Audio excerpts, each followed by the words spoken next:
जय जोहार। आप मन देखत हो न्यूज प्लस 21। मैं हूं आपन के संग ललिता चक्रधारी। चलो एक नजर डालथन संझा के खबर में।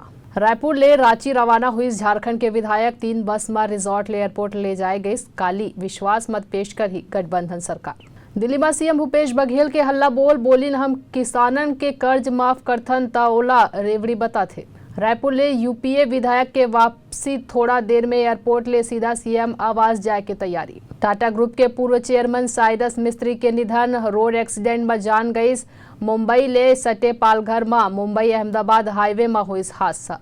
बाहुबली मुख्तार अंसारी के दोनों साला मन कोर्ट में करीन सरेंडर, बेखबर है पुलिस। सासाराम में लालू यादव और तेजस्वी के करीबी आरजेडी नेता ला गोली मार के हत्या करे गई। भारत जोड़ो यात्रा के जरिए आम जन तक पहुंची कांग्रेस, राहुल गांधी के बयान। गोवा पुलिस की टीम गुरुग्राम पहुंची, सोनाली फोगाट के फ्लैट में कर ही पड़ताल। गुजरात में यूथ कांग्रेस के अध्यक्ष विश्वनाथ सिंह वाघेला हर दिए से इस्तीफा। टीचर्स डे में 46 टीचर ला मिली अवार्ड, राष्ट्रपति द्रौपदी मुर्मू कर ही सम्मानित। ऐसे तमाम जानकारी ले लगातार अपडेट रहे देखत रहो न्यूज प्लस 21, आप मन के हक के बात।